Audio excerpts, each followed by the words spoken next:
Dobro večer, čujeme se. 1, 2, 1, 2, dobro večer. Dobro večer, dobrodošli na kratak poslije koncertni razgovor. Kao što vidite, s moje desne strane maestro Wayneom Marshallom, a s moje lijeve strane gospodin Matej Šarc, direktor Slovenske filharmonije. Ja sam Dina Puhovski, razgovarat ćemo na engleskome, pa malo prevesti na hrvatski, pa malo govoriti hrvatski, nešto ćemo zamiješati, ali mislim da ćemo se snaći. Čestitam. Congratulations. Let us start with the program. I saw that when you played the same program in Ljubljana, it also had a subtitle for the joyous. So I guess the joy is the operative word. So was joy or the guiding idea when choosing this? And I know you're also a champion of Gershwin's music on other occasions. So is that how it started? Well, I mean, we had a sort of consultation of the program. I think a nice mixture of different styles. The Ravel, I think you chose the Ravel. The Ravel is a fantastic piece, Alborada. And of course, the music of Leonard Bernstein, music which I'm very, very familiar with. I mean, Fancy Free is probably not so well known as West Side Story, for instance. Yes, maybe not, but it's a very interesting score. And then, of course, to do Rhapsody in Blue and the second Rhapsody. So this year being the 100th anniversary of the first performance of Gershwin's Rhapsody in Blue, I think it was very appropriate that we did it tonight. But the way I do this piece now every time is I think of the very first performance back in February 1924, when Gershwin played this piece, not with this orchestration, but with a much smaller ensemble. And none of the piano cadenzas were written down, so he improvised them and then wrote them later. So this kind of idea I like to bring forward to Rhapsody in Blue now. And every performance has a different cadenza, or cadenzas, because there are two. The second Rhapsody, again, is not so well known as Rhapsody in Blue, but it's an interesting piece in that the depiction of this piece is based on the building, the construction of the New York skyscrapers. So this very repetitive hammering theme, which you hear throughout this piece, it has that kind of feeling of, the rivets being hammered in. And this is the sort of basis for this piece. Porgy and Bess, again, this is a piece which I love very much, the opera. I first was introduced to it in 1986 at Glyndebourne in the UK, and it was my first adventure, or first introduction really, into opera. And what an adventure to start opera with music of George Gershwin, a piece which is so part of my DNA that it's wonderful music, fantastic. But Wayne, if I may interrupt you, you did not comment all the pieces of tonight yet. We'll get to that. I just have to do a quick summary because we'll just do a quick summary. Yeah. Pa everybody, sve rezume. Vjerojatno svi razumijete, ali ipak za svaki slučaj. Znači, pitala sam za program. Kada su taj isti program izvodili u Ljubljani, imao i podnaslov For the Joyous, ili za radost, za radosne. Gospodin Marshall kaže da su rado odabrali program s mješavinom stilova. On je svakako htio da to bude Gershwin i zbog 100. obljetnice praizvedbe ove prve Rapsodija u plavome ili in blue. Gospodin Šarc je vjerojatno dodao Ravela. Bernsteinovu slučaju ovdje se radi o dijelu koje je možda malo manje poznato, pa je zato to interesantno. Fancy Free, jedno njegovo rano dijelo. Gospodin Marshall, kad je izvodi Gershwinove Rapsodije, a pogotovo ovu prvu, razmišlja o toj prvoj izvedbi prije 100 godina, kada je Gershwin svirao s manjim ansamblom, s drugčijom orkestracijom i improvizirao, što mu je bilo posebno važno. Druga Rapsodija je malo manje poznata, ali gospodin upozorava na okolnost svojevrsnog opisivanja izgradnje njurških nebodera i zvukova građevine ponavljanja ritmova. Okay, evo ga. Ovo nije efekt uz to, nego samo padaju papiri. Svita iz Porgy and Bess, za njega posebno važna, to je bila i prva opera koju on dirigirao, koju sada osjeća kao zapravo dijelom svoje DNK, part of your DNA. Da. Gospodin Šarc nas je ljubazno upozorio da nismo još komentirali svu glazbu koju smo čuli na programu, so you have not commented on all the pieces, so now we have to amend that. So what do I have to comment on now? The improvisation or the encore? No. Yes, because we felt some DNA also in the encore, I would say. Ah, the encore. Well, you see, tonight, of course, being Eurovision, you know, yes. Well, you know, Eurovision. I mean, Eurovision used to be very interesting, but now it's changed a lot. So, but Ali, yeah. But I think Croatia has a very interesting song. I can't say the same thing about the UK's entry this year. I can't say that. But certainly Croatia has a very interesting song. So I was thinking, as I was playing Rhapsody in Blue, whether I should include that theme in it. But then I was trying to imagine it, remember it. But then I thought the best thing to do would be to just play an encore with this theme, and then Jelem Jelem, you know, Jelem Jelem. Yeah. All these great songs that I like so much, because most of you will know that, of course, you're going to ask me this question anyway, aren't you? But I'll answer it now. Sorry. Proste. I know. But 40 years ago, I made my debut here with my best friend, Mladen Janjanin, of course, who you know. Yeah. We played here piano duo, and unfortunately Mladen is not here this evening because tonight is the Rozendan, the 60th birthday of his wife Maya.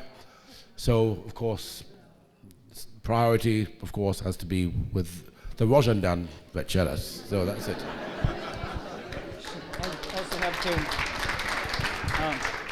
Iskoristit ćemo vaše rođendanske čestitke, gospođi Janjanin, da samo kratko prevedem. Znači, glazba koju još nismo ranije komentirali je improvizacija na Rim Tim Tagidim hrvatskog predstavnika na natjecanju za Eurovizijsku pjesmu godine, koju gospodin Marshall smatra vrlo zanimljivom. Misli da je Eurovizijsko natjecanje nekada bilo zanimljivije, a sada mu se više ne sviđa toliko, ali misli da je hrvatska pjesma zanimljiva, engleska, odnosno britanska mu se ne sviđa toliko. Čak i razmišljamo da improvizaciju na tu temu uključi u Rapsodiju, ali se onda odlučio to ne učiniti, nego odvojiti Rapsodiju, improvizaciju i improvizaciju na Rim Tim, a to ga podsjeća na njegov debi u ovoj dvorani, za koji sam ga onako htjela pitati kao što on zna, koji je bio prije 40 godina, 1984. On prvi put ovdje svirao s gospodinom Janjaninom. Vjerojatno znate da su oni dugo bili klavirski duo, zajedno su, mislim, i studirali. Gospodin Janjanin nije ovdje jer slavi 60. rođendan svoje supruge, tako da smo doznali i to. So now maybe you will tell us how these improvisations made you think of performances with Mr. Janjanin. Well, I mean, you know, we used to always play encores. You know, we played pieces, you know, which are all very, very familiar to everybody, and Jelem Jelem, Everbank, were always these themes that I like to play, and maybe some Dvorak as well. But I just thought, you know, because I enjoy to improvise, and I just thought that this evening would be very appropriate to improvise on the Croatian Eurovision entry and Jelem Jelem. That's what I thought. A naš gost se sjetio svojih nastupa s gospodinom Janjaninom zato što su i oni uvijek imali improvizacije za bis ili na teme kao što je poznata pjesma Jelem Jelem, na Dvorakovu glazbu i na druge poznate teme.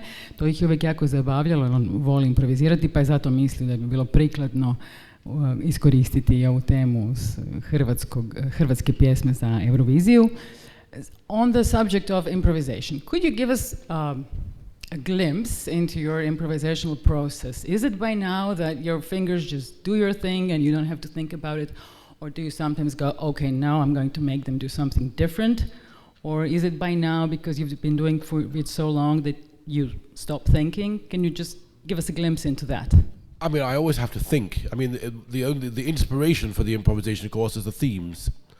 But, you know, I don't know how it's going to be, because everything with improvisation is very spontaneous. It's right there. And so there's no preparation, no rehearsal. And for me, I enjoy the creative freedom to sit down and improvise, whether it's going to be on the piano or the organ. For me, it's all about, you know, having a kind of form, yes, kind of form, but how the improvisation is going to be, ne znam.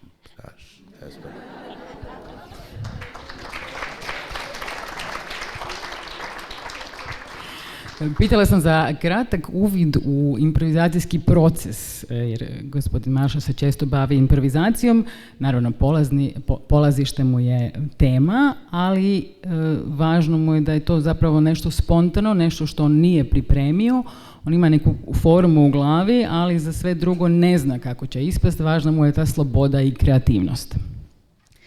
I have another question that's probably for both of you. Because we were just at an orchestral concert. Is there something different, a specific ability that you have to find in orchestral musicians for this kind of music? If it's a classical orchestra, do you have to maybe guide them towards a slightly different perception of rhythm or something like that?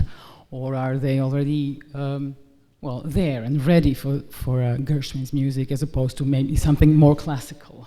Is it a stretch or no? What do you think? I think I want to answer this question. I think the one thing that is not present especially in this kind of music, is how the music feels, the feeling of it. And this is what I'm really rehearsing when I get in front of the orchestra. I mean, they can play the notes are there, but it's the feeling of the music, the groove, the feeling that's not in the score. So I have to find my ways of making the music feel right, as well as sound right. It has to feel right. So, you know, I mean, we all hear jazz and we try to imitate it a bit. And so I try to bring some ideas in this respect. But also, rhythmically, everything has to be in its place when playing this kind of music.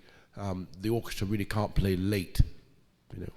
They have to play more or less on time.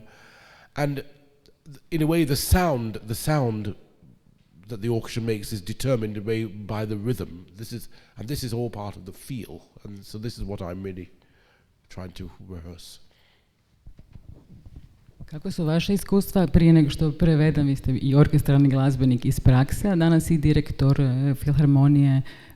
Koliko ima američke glazbe, recimo 20. stoljeća na programima, koja su vaša iskustva s tima i treba li se orkestar posebno prilagoditi, baš recimo Gershwinu? Sjećam se prilično dosta izvedbi američke muzike u prošlosti u našom orkestru, u Slovenskoj filharmoniji. Svirao sam 25 godina u orkestru, tako da se sjećam, radili smo to recimo sa Serge Bodojem, Amerikanca u Parizu, isto Rapsodiju i naravno sa nekim našim isto slovenačkim dirigentima. I da, to naravno nije muzika koju bi mi imali u DNA-u. Mi nemamo te muzike u DNA-u. Yeah. I jako je zanimljivo to da kao što recimo, što ja znam, ako možemo malo pričati o stereotipima, ja kažem recimo da Rusi nemaju u DNA-u Gustava Mahlerja. Puno germanskih orkestra nemaju u DNA-u Debussija.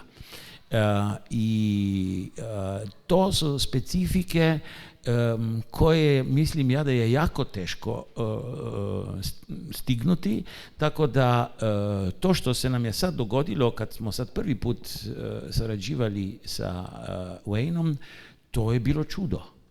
To je bilo čudo za orkestar, jer ta transformacija za 4 dana koju smo doživjeli, to je bilo nevjerojatno. I ja sam, mislim da sam bio skoro na svim probama, slušao sam, čak i zbog toga jer sam jako striktno upozorio sve orkestraše prije nego što smo počeli sa prvomajskim praznicima, koji su još duži kod nas u Sloveniji, da svaki mora doći na probu spreman u original tempima i još malo brže.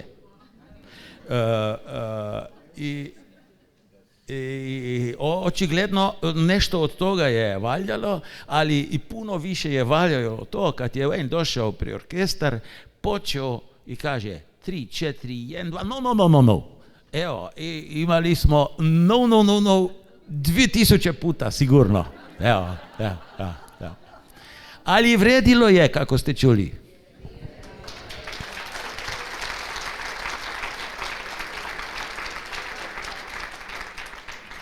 Ja sam vam ostala dužna prijevod, znači pitala sam gospodina Marshalla za rad s orkestrom na ovakvoj glazbi, s orkestrom koji možda ne radi većinu vremena, recimo Gershwina i glazbu 20. stoljeća, u čemu je razlika, da li možda u nekom poimanju ritma. On kaže da na probama najviše radi na tome kakav je osjećaj te glazbe, znači groove i ovo ne samo da zvuči dobro, nego da je dobar osjećaj.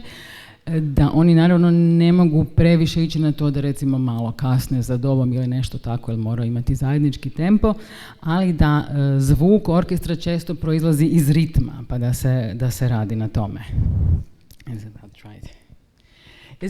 wanted to ask you, is there anything else that you remember from that performance in '84, or maybe how things have changed? And also, we've heard that you've learned some Croatian along the way. So, do you actually speak Croatian? Because you not hear really, not really. Only a few words, and words you don't want to know either. Those words. Yeah. Okay. No, but nećemo ni prevoditi. No. Znaš, yeah. But no, I mean, in when I made you're talking about the recording that I made. Is that what you're talking about? Well, yes, but also the first performance and then the recording. Yes. Yeah. I went to Alborg in Denmark to conduct a program. The orchestra, they wanted to do, there was a different program, a very different program of music of Grieg and Schubert, and I said, no, I don't want to do any Grieg or Schubert, I want to do Gershwin. And so we did a whole program of Gershwin, and then I really had such a great experience with this orchestra. Then I just happened to say, oh, it would be wonderful to make a recording. And they said, of course, no problem. Pas de problem, no problem. Nema problema, And because they had it in their contract to make a recording, so some 3 weeks later I returned, and we had a concert, and we then recorded these works of George Gershwin. I mean, I was much younger then, much slimmer, darker hair. And I was still learning about conducting. So, everything, when I listen to the performances now, they are very different, yes. They're slower, but now I'm older, so I'm faster. There's polako, prije, sad, brzo, znaš. That's it.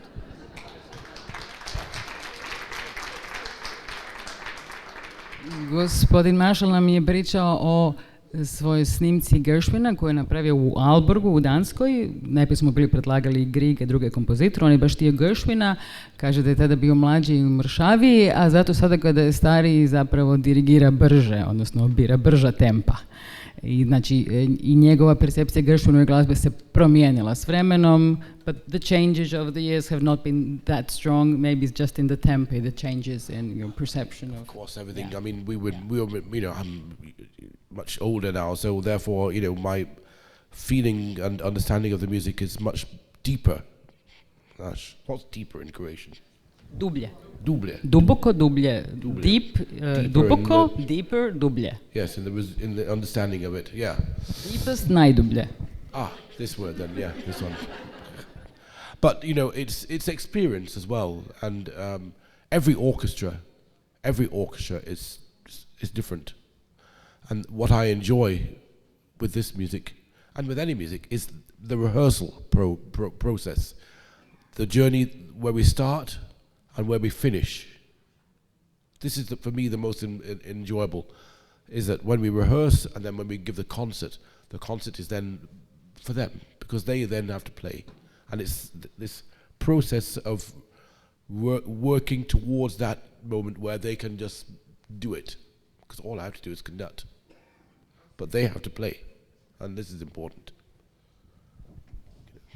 Gospodin Marshall kaže da danas, sada s vremenom iz godinama, ima dublje razumijevanje glazbe, dakle, dublje, deeper, i da se naravno njegov odnos prema tim skladbama mijenja, a i da je sa svakim orkestrom drugačije, ali on najviše uživa u tom procesu izrade, u probama, u tome da dođu do toga da onda mogu izvesti nešto, a kad dođe do koncerta, kaže, on samo treba dirigirati, oni samo to trebaju izvesti, ali onda je već gotova, on uživa u tom cijelom procesu izrade toga. Kada već govorimo o orkestru, znam da vi uskoro predstavljate novu sezonu, možda možete dati nekakvu ekskluzivnu najavu, znam da je to za nekoliko dana. Vaši koncerti uvijek imaju zanimljive podnaslove, koji su sad, vidim, za sljedeću sezonu malo drugčiji, neki su, mislim, kontrastno, poetično, ako sam dobro zapamtila. Što nam možete najaviti? Da, tako je. Mi započnemo novu sezonu sa novim šef dirigentom.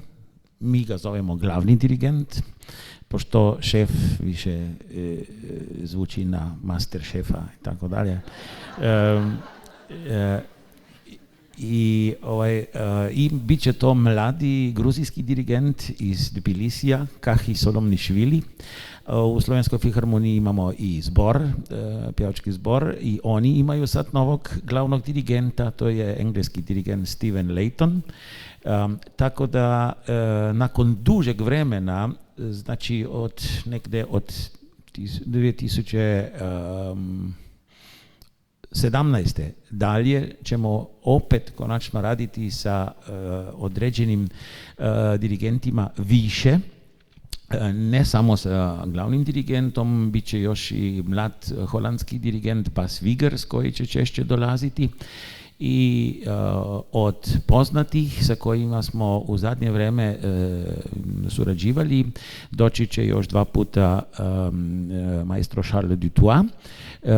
I ako moram da izdvojim jedan koncert koji bi bio, recimo, stvarno interesantan, je to izvedba vojnog rekvijema Benjamina Brittna, koji će Dutoit dirigirati, i odabrao je sjajne soliste, pjevača Matijas Görne i Ian Bostrić, i Olga Peretjatko će biti sopranistka.